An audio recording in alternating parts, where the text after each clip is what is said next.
Ladies and gentleman, நீங்க mutual ஃபண்ட்ஸ்ல மாசம் 3000 ரூபாய் இன்வெஸ்ட் பண்ணிட்டு வந்தீங்கன்னா ஃபியூச்சர்ல 1 கோடியிலிருந்து 1.5 கோடி வரைக்கும் உங்களால சம்பாதிக்க முடியும். ஆமாங்க, மியூச்சுவல் ஃபண்ட்ஸ்ல எஸ்ஐபி மூலமா மாசம் நீங்க ஒரு 3000 ரூபாய் இன்வெஸ்ட் பண்ணிட்டு வந்தீங்கன்னா சில வருஷம் கழிச்சு நீங்க இன்வெஸ்ட் பண்ண அமௌண்டோட வேல்யூ அப்படின்றது 1 கோடியிலிருந்து 1.5 கோடி வரைக்கும் இருக்குங்க.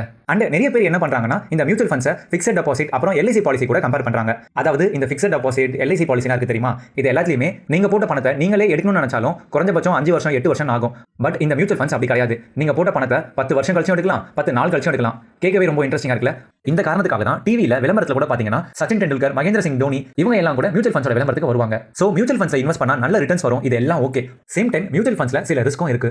சோ மியூச்சுவல் ஃபண்ட்ஸை பத்தி ஒரு பிகினரா உங்களுக்கு என்னென்ன டவுட்ஸ் இருக்குமோ அது எல்லாத்தையுமே கிளியர் பண்ற வகையில இந்த வீடியோல மியூச்சுவல் ஃபண்ட்ஸ்னா என்ன, மியூச்சுவல் ஃபண்ட்ஸ்ல எப்படி இன்வெஸ்ட் பண்றது, மியூச்சுவல் ஃபண்ட்ஸ்ல என்னென்ன நல்ல விஷயம் இருக்கு அண்ட் எவ்வளவு ரிஸ்க் இருக்கு, இந்த மாதிரி மியூச்சுவல் ஃபண்ட்ஸை பத்தி கம்ப்ளீட்டா உங்களுக்கு எக்ஸ்பிளைன் பண்றேன். வாங்க வீடியோக்குள்ள போகலாம். ஃபர்ஸ்ட் நம்ம மியூச்சுவல் ஃபண்ட்ஸ்னா என்னன்னு பார்க்கலாம். மியூச்சுவல் ஃபண்ட்ஸை கிரியேட் பண்றதே பாத்தீங்கன்னா ஒரு அசெட் மேனேஜ்மெண்ட் கம்பெனி தான். அதாவது ஒரு அசெட் மேனேஜ்மெண்ட் கம்பெனில நிறைய ஃபினான்ஸ் எக்ஸ்பர்ட், அந்த எக்ஸ்பர்ட் கீழ ஒரு பெரிய ஃபினான்ஸ் டீமே இருக்கும். சோ இந்த கம்பெனி என்ன பண்ணுவாங்கன்னா செபி கிட்ட போய் லைசன்ஸ் வாங்குவாங்க. SEBI means government security exchange board of India. Once licence வாங்கினதுக்கு அப்புறம் இந்த கம்பெனில இருக்க ஃபினான்ஸ் எக்ஸ்பர்ட்ஸ்லாம் சேர்ந்து நம்ம இந்தியன் ஸ்டாக் மார்க்கெட்ல என்னதான் 5000 கம்பெனிஸ் இருந்தாலும் இந்த 5000 கம்பெனிஸ்ல இருந்து பெஸ்டா பெர்ஃபார்ம் பண்ற ஒரு 50ல இருந்து 70 கம்பெனிஸை சூஸ் பண்ணி ஒரு ஃபண்டை கிரியேட் பண்ணுவாங்க. அந்த ஃபண்டோட நேம் பாத்தீங்கன்னா large cap fund, small cap fund, mid cap fund, இந்த மாதிரி நிறைய ஃபண்ட் கிரியேட் பண்ணுவாங்க. இந்த ஃபண்ட்ஸை தான் நம்ம மியூச்சுவல் ஃபண்ட்ஸ்னு சொல்றோம். ஸோ கைஸ், இதை மட்டும் ஞாபகம் வச்சுக்கோங்க. உங்களை மாதிரி என்ன மாதிரி மக்கள் எல்லாருமே இன்வெஸ்ட் பண்ற பணம் எல்லாமே இந்த மியூச்சுவல் ஃபண்ட்ஸ் கம்பெனி கிட்ட போகும். அந்த கம்பெனி என்ன பண்ணுவாங்கன்னா உங்களோட பணத்தை எடுத்துட்டு போயிட்டு share market, bond market, gold, money market, government securities சொல்லி, அதாவது உங்களோட பணத்தை எங்கெல்லாம் இன்வெஸ்ட் பண்ணா உங்களுக்கு சேஃபா நல்ல ரிட்டர்ன்ஸ் வருமோ அந்த இடத்துல இன்வெஸ்ட் பண்ணி அதுல வர ரிட்டர்ன்ஸ் திருப்பி உங்களுக்கே கொடுப்பாங்க. ஸோ இதுதான் இந்த மியூச்சுவல் ஃபண்ட்ஸோட கான்செப்ட். இப்போ இந்த மியூச்சுவல் ஃபண்ட்ஸ்ல நமக்கு எவ்வளவு பெனிஃபிட்ஸ் இருக்கு அண்ட் என்னென்ன ரிஸ்க் இருக்குன்னு பார்க்கலாம். இந்த மியூச்சுவல் ஃபண்ட்ஸ்ல நமக்கு ஒரு பெரிய நல்ல விஷயம் என்னன்னா, நம்ம எந்த ஒரு மியூச்சுவல் ஃபண்ட்ல இன்வெஸ்ட் பண்ணாலும் சரி, அந்த மியூச்சுவல் ஃபண்டுக்கு ஒரு ஃபண்ட் மேனேஜர் இருப்பாங்க அண்ட் அந்த மேனேஜர் கீழ ஒரு ஃபினான்ஸ் டீமே இருக்கும். ஸோ அந்த ஃபினான்ஸ் டீம் என்ன பண்ணுவாங்கன்னா எந்த ஷேர்ல இன்வெஸ்ட் பண்ணா நல்ல ரிட்டர்ன்ஸ் கிடைக்கும் அண்ட் எந்த ஷேர்ல இன்வெஸ்ட் பண்ணக்கூடாதுன்னு சொல்லி அந்த ஃபினான்ஸ் டீம் பார்த்துப்பாங்க. ஸோ இன்வெஸ்ட் பண்ற நம்ம ஷேர் மார்க்கெட் மேலே போகுமா கீழே போகுமான்னு சொல்லி நம்ம கவலையே பட தேவையில்லை. பிகாஸ் அந்த ஃபினான்ஸ் எக்ஸ்பர்ட்ஸ்க்கு ஒரு ஷேரை எப்போ வாங்கணும்னு தெரியும், ஒரு ஷேரை எப்போ விற்கணும்னு தெரியும்.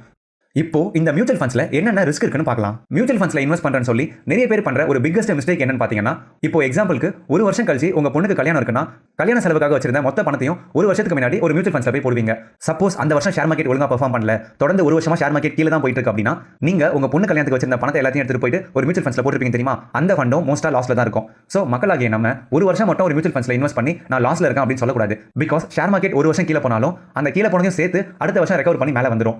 ஸோ மியூச்சுவல் ஃபண்ட்ஸ் அப்படின்றது லாங் டர்முக்கு இன்வெஸ்ட் பண்றது தான். ஸோ நம்ம பண்ண வேண்டிய விஷயம் என்னன்னு பார்த்தீங்கன்னா, ஒரு மாசமா தொடர்ந்து இன்வெஸ்ட் பண்ணால் மட்டும் போதும், நமக்கு நல்ல ரிட்டர்ன்ஸ் கண்டிப்பாக வரும். கைஸ், நம்ம 1 கோடிக்கு மேலே சம்பாதிக்கணும் அப்படின்னா மியூச்சுவல் ஃபண்ட்ஸ்ல மினிமம் ஒரு வருஷத்துக்கு 20% மேலே ரிட்டர்ன்ஸ் தர மாதிரி ஒரு நல்ல மியூச்சுவல் ஃபண்ட்ஸாக சூஸ் பண்ணணும். என்னோட ஸ்க்ரீனை பாருங்க, நான் உங்களுக்கு 4 மியூச்சுவல் ஃபண்ட்ஸ் காட்டுறேன். நிப்பான் இந்தியா, ஹெச்டிஎஃப்சி, மிராய், அப்புறம் குவாண்டோட டாக்ஸ் சேவிங் மியூச்சுவல் ஃபண்ட்ஸ். இந்த 4 மியூச்சுவல் ஃபண்ட்ஸ்மே பார்த்தீங்கன்னா லாஸ்ட் 11 வருஷமா ஒரு வருஷமும் மினிமம் 22% 27% வரைக்கும் ரிட்டர்ன்ஸ் கொடுத்துட்டு இருக்காங்க. இப்போ அகைன் உங்களுக்கு ஒரு ப்ரூஃப் காட்டுறேன். மறுபடியும் என்னோட ஸ்க்ரீனை பாருங்க.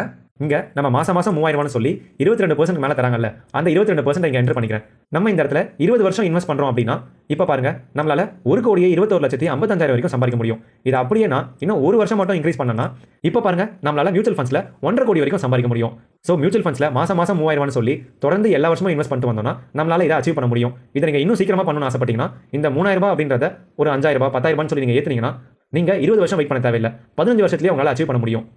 இப்போ இந்த மியூச்சுவல் ஃபண்ட்ஸ்ல எப்படி இன்வெஸ்ட் பண்றதுன்னு பார்க்கலாம். கவர்மெண்ட், அதாவது செபில ரெஜிஸ்டர் பண்ண ஒரு broker கிட்ட நம்ம கண்டிப்பா ஒரு டிமேட் அக்கௌண்ட் ஓபன் பண்ணி ஆகணும். நான் வந்து மியூச்சுவல் ஃபண்ட்ஸ்க்கு ஏஞ்சல் ஒன்னோட டிமேட் அக்கௌண்ட் யூஸ் பண்றேன். உங்க யார்கிட்டயாச்சும் டிமேட் அக்கௌண்ட் இல்லைனா கீழே டிஸ்கிரிப்ஷன்ல ஏஞ்சல் ஒன்னோட லிங்க் கொடுத்துருக்கேன், அக்கௌண்ட் ஓபன் பண்ணிக்கோங்க. ஸோ அக்கௌண்ட் ஓபன் பண்ணோடனே மியூச்சுவல் ஃபண்ட்ஸ் ஒரு ஆப்ஷன் இருக்கு, அதை நீங்க கிளிக் பண்ணீங்கன்னா உங்களுக்கு மியூச்சுவல் ஃபண்ட்ஸோட பேஜ் வந்துடும். நான் எக்ஸாம்பிளுக்கு தான் ஒரு 4 மியூச்சுவல் ஃபண்ட்ஸ் காமிச்சேன். உங்களுக்கு எந்த மியூச்சுவல் ஃபண்ட்ஸ் பெஸ்ட்னு தோணுதோ நீங்க அந்த மியூச்சுவல் ஃபண்ட்ஸை சூஸ் பண்ணி உங்களோட இன்வெஸ்ட்மெண்ட் கேரியரை ஸ்டார்ட் பண்ணலாம். உங்க யார்கிட்டயாவது டிமேட் அக்கௌண்ட் இல்லை, அக்கௌண்ட் ஓப்பன் பண்ணணும் அப்படின்னா கீழே டிஸ்கிரிப்ஷனில் லிங்க் தரேன், ஓப்பன் பண்ணிக்கோங்க. இன்கேஸ் அக்கௌண்ட் ஓப்பன் பண்ணும்போது உங்களுக்கு ஏதாச்சும் டவுட்னா கீழே டிஸ்கிரிப்ஷனில் இன்ஸ்டாகிராமோட லிங்க் தரேன். இன்ஸ்டாகிராமில் நீங்கள் மெசேஜ் பண்ணுங்க, நான் உங்களுக்கு கண்டிப்பாக ஹெல்ப் பண்ணுறேன். இந்த வீடியோ உங்களுக்கு பிடிச்சிருந்துச்சுன்னா லைக் பண்ணுங்க, சப்ஸ்கிரைப் பண்ணுங்க. நீங்கள் பண்ணுற ஒரு சப்ஸ்கிரைபும் என்னை இன்னும் மோட்டிவேட் பண்ணி நெக்ஸ்ட் வீடியோ இன்னும் பெட்டராக கொடுக்க முடியும். இது வரைக்கும் ஸ்கிப் பண்ணாமல் இந்த வீடியோ ஃபுல்லாக பார்த்து எல்லாருமே ரொம்ப நன்றி. இதே மாதிரி ஒரு இன்ட்ரெஸ்டான நெக்ஸ்ட் வீடியோவில் மீட் பண்ணுறேன். Until then, it's Bobby signing off.